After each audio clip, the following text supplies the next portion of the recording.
우리 찬송가 433장입니다. 433장 귀하신 주여 날 붙드사 주께로 날마다 더 가까이 433장 찬송하시겠습니다. 귀하신 주여 날 붙드사 주께로 날마다 더 가까이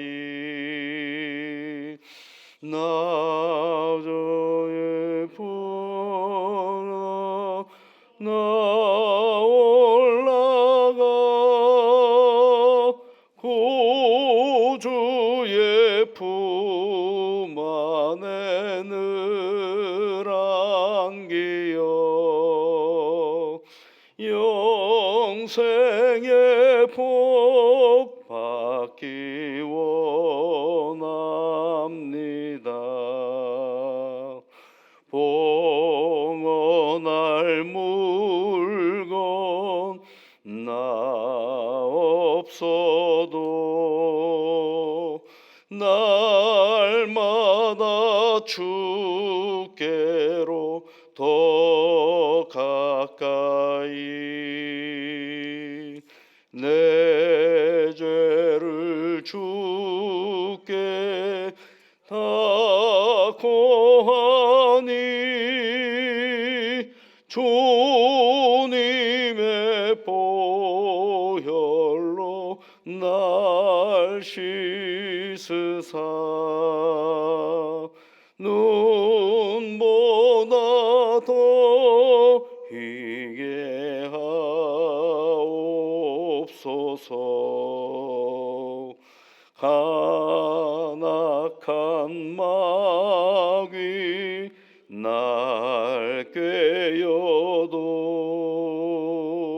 주 예수 앞으로 더 가까이 이 세상 속한 그 허영시 또 추한 생각을 다 버리니 정결한 마음 내게 늘 주소서. 이 세상 내가 살 동안에 주께로 날마다 더 가까이 저 배는 천국 나 들어가 한없는 복락을 다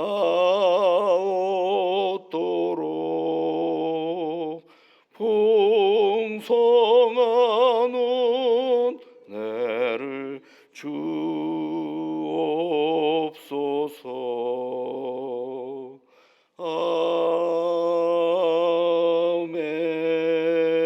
아멘. 하나님 아버지, 오늘도 우리에게 거룩하고 참 좋은 날을 허락하여 주셔서 감사를 드립니다. 주의 이름을 부르며 오늘도 사랑하는 주의 자녀들을 한 사람 한 사람 기억하시고 그 가정을 늘 복되게 인도하여 주심으로 말미암아 하나님 때문에 힘을 얻고 용기를 얻는 복된 귀한 가정이 되어줄 수 있도록 은혜를 내려 주시옵소서. 주의 성령께서 함께하여 주시사 애쓰고 수고할 때마다 수고의 기쁨과 하나님이 주시는 성취의 감사가 넘치는 복된 날들이 되게 인도하여 주시옵소서. 사랑하는 가족들을 한 사람 한 사람 오늘도 새 힘으로 함께하여 주시고 능력의 능력으로 붙잡아 주시사 저마다 맡겨진 인생의 삶을 감사와 기쁨으로 살아낼 수 있도록 우리 하나님께서 눈동자와 같이 지켜 인도하여 주시옵소서. 예수님 이름으로 기도드립니다. 아멘. 하나님의 말씀은 데살로니가 후서 2장 13절부터 17절까지 말씀입니다. 데살로니가 후서 2장 13절부터 17절까지 말씀을 우리 함께 같이 읽겠습니다. 주께서 사랑하시는 형제들아, 우리가 항상 너희에 관하여 마땅히 하나님께 감사할 것은 하나님이 처음부터 너희를 택하사 성령의 거룩하게 하심과 진리를 믿음으로 구원을 받게 하심이니, 이를 위하여 우리의 복음으로 너희를 부르사 우리 주 예수 그리스도의 영광을 얻게 하려 하심이라. 그러므로 형제들아, 굳건하게 서서 말로나 우리의 편지로 가르침을 받은 전통을 지키라. 우리 주 예수 그리스도와 우리를 사랑하시고 영원한 위로와 좋은 소망을 은혜로 주신 하나님 우리 아버지께서 너희 마음을 위로하시고 모든 선한 일과 말에 굳건하게 하시기를 원하노라. 아멘. 데살로니가의 교회가 크게 어려움을 겪고 있을 때 세 가지 어려움이 있다 그랬죠. 하나는 외부적인 핍박이 있었고, 그래서 그 성도들이 환난을 당하는 일이 있었고요. 또 하나는 거짓 선지자들이 있다라고 말씀을 드렸습니다. 거짓 선지자들이 뭐에 대한 얘기를 하느냐면 주의 강림이 이미 왔다라고 주장하는 사람들이 있었습니다. 이제 그것으로 인하여 교회 성도들이 어떤 영향력을 받았느냐면, 주님이 오셨으니까 이제 아무것도 안 해도 되는구나 하고 자기의 일상이 잘 건사해 나가는 일을 하지 못하고 게으른 자들이 생기기 시작을 한 것입니다. 그래서 이제 3장 뒷부분에 가보면 게으른 자들에 대해 성실하지 못한 삶을 살아가는 이들에 대한 경고의 말씀도 있죠. 이제 그러면서 간간히 그럼에도 불구하고 사도 바울은 이 교회 신앙의 자리를 늘 하나님 앞에 감사하는 이야기가 있습니다. 오늘도 13절 말씀을 보니까 너희에 관하여 그렇죠? 너희에 관하여 하나님께서 감사할 것은, 이 데살로니가 성도들을 바라보면서 감사하다 이렇게 얘기를 하고 있습니다. 하나님께 늘 그 성도를 생각할 때마다 감사하다 이렇게 얘기를 합니다. 여러분 1장 3절 말씀도 한번 보시면, 형제들아 우리가 너희를 위하여 항상 하나님께 감사할지니, 그런 얘기를 하고 있죠. 늘 성도들을 할 때마다, 성도들을 생각할 때마다 감사하다 이렇게 얘기를 하고 있습니다. 그것이 왜 감사하냐면 믿음을 갖게 되었고 믿음을 지키고 있으니까 감사하다, 그런 얘기입니다. 그런데 이제 그 감사하는 내용을 이렇게 얘기를 하고 있죠. 13절 말씀, 하나님이 처음부터 너희를 택하사 성령의 거룩하게 하심과 진리를 믿음으로 구원을 받게 하심이니, 이렇게 돼 있어요. 그 목적이 정확하죠. 하나님이 처음부터 하나님이 너희를 택하셨다. 성령의 거룩하게 하심과 진리를 믿음으로 구원을 받게 하셨고, 근데 이를 위해서, 이 구원을 위해서 하나님은 우리에게 복음을 주셨다 이렇게 되어 있습니다. 14절 말씀에 우리의 복음으로 너희를 부르사, 복음을 통해서 우리를 부르신 거죠. 여러분 우리가 택하신 것을 어떻게 아느냐 하면, 내가 생각 속에서 한 게 아니라 하나님의 말씀을 통해서 하나님의 우리를 택하셨고 우리를 부르시고 계시는구나라는 것을 알게 되는 거죠. 근데 그게 이제 뭐예요? 그게 복음이라는 것입니다. 그 복음을 누구로부터 전달받았느냐 하면 하나님의 사람 사도 바울을 통해서 복음을 전달받았습니다. 그러니까 여러분 우리가 잘해야 될 것 중에 한 가지가 있습니다. 그것은 우리에게 주어진 생활의 자리 속에서 우리 주변에서 하나님을 알지 못하는 사람들에게 복음을 잘 전하는 일이 굉장히 중요한 것입니다. 한 번도 우리 주변에 있는 사람들에게 예수를 믿으라라고 말할 수 있는 그런 경험들이 많아져야 됩니다. 근데 우리는 자꾸 두렵죠. 내가 말하면 저 사람이 안 들으면 어떡하나. 대개가 다 안 듣습니다. 그러나 하나님께서 예비하신 영혼들이 있어요. 그런데 그 영혼들의 그 영적인 궁금함을 어떤 건드려주는 기회가 있어야 되는데, 그것은 다른 것이 아니라 바로 하나님의 말씀을 드러내는 것입니다.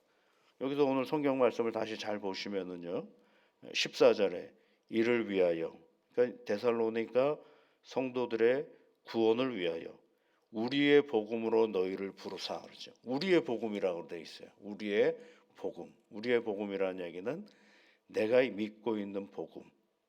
내가 믿고 있는 복음을 통해서 불렀다라는 거예요. 누구를? 믿음의 사람들을 부르는 거죠. 그러니까 내가 기회 있을 때마다 그 사람들에게 하나님의 말씀을 드러내는 역할을 해야 되는 것입니다. 그런데 여러분 잘 생각해 보십시오. 내가 복음을 드러내려고 한다 그러면 그 사람이 나를 좋아해야 되겠어요? 싫어해야 되겠어요? 당연히 좋아해야 되죠. 아, 저 사람 참 괜찮은 사람이야. 생활 속에서 그것이 드러나야 되죠. 그런데 생활 속에서는 맨날 싸우고 갈등 일으키고 자기 이익만 챙기고 누구보다도 나서서 못된 행위들을 해나가는데, 근데 교회는 열심히 나가고 그러면서 하는 말이 예수 믿으라 그러면 그 사람은 아직 깊이가 없잖아요. 깊이가 없는 사람이 너를 보고 내가 어떻게 교회를 나가겠느냐 이 생각을 하는 거죠. 그렇기 때문에 교회에 다니는 사람들은요, 복음을 잘 전하려면 다른 것보다도 생활이 참 경건하고 생활이 타인에게 본이 되는 생활을 해야 됩니다. 자기 이익을 다 챙기면서 누군가에게 복음을 전한다?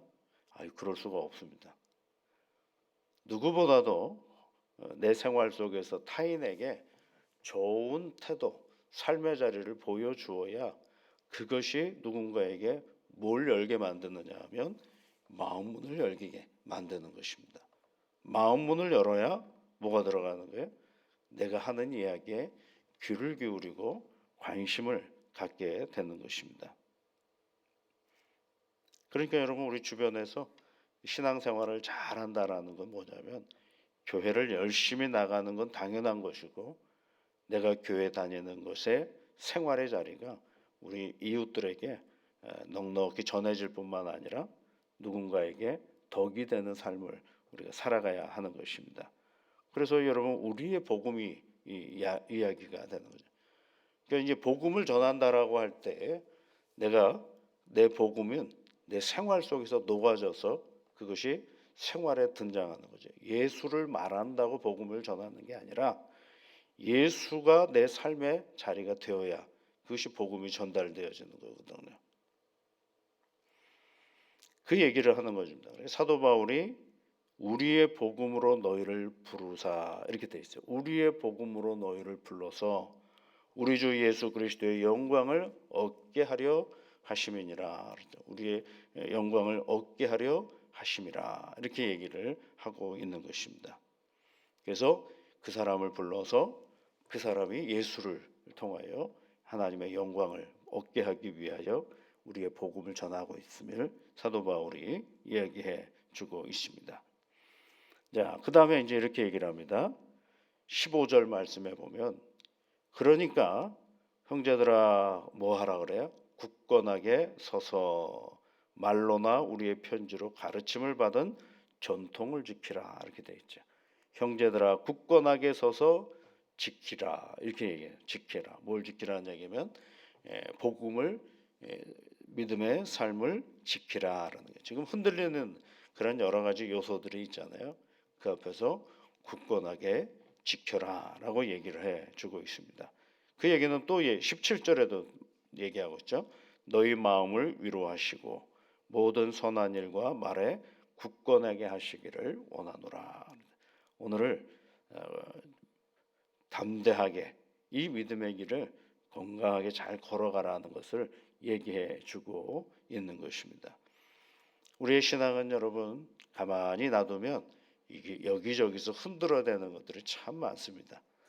그러니까 그럴 때마다 우리가 꼭 기억해야 될 것은 하나님이 우리를 부르시고 우리를 택하신 건 하나님이셔요. 그러면 여러분 그 부르심을 받고 택하심을 받은 백성은 그것을 알잖아요. 이제는 의지적으로 누구를 더 붙잡아야 되느냐 하면 하나님을 붙잡는 것입니다. 하나님이 나를 부르셨으니 나도 이제는 하나님을 굳건하게 붙잡고 살아갈 때 그때 우리의 믿음은 더욱더 견고해지고 흔들리지 않는다라는 사실을 사도 바울은 우리에게 가르쳐주고 있고 그것을 위해서 기도하고 있는 것입니다. 여러분 늘 기도하십시오. 나의 믿음이 주님 안에서 굳건하게 흔들리지 않도록 나를 위해서 늘 기도하시고 또 우리 주변에 있는 이들을 위해서도 함께 기도해 주시면 좋겠습니다. 같이 기도하겠습니다. 하늘에 계신 우리 아버지, 아버지의 이름을 거룩하게 하시며 아버지의 나라가 오게 하시며 아버지의 뜻이 하늘에서와 같이 땅에서도 이루어지게 하소서. 오늘 우리에게 일용할 양식을 주시고 우리가 우리에게 잘못한 사람을 용서하여 준 것 같이 우리 죄를 용서하여 주시고 우리를 시험에 빠지지 않게 하시고 악에서 구하소서. 나라와 권능과 영광이 영원히 아버지의 것입니다. 아멘.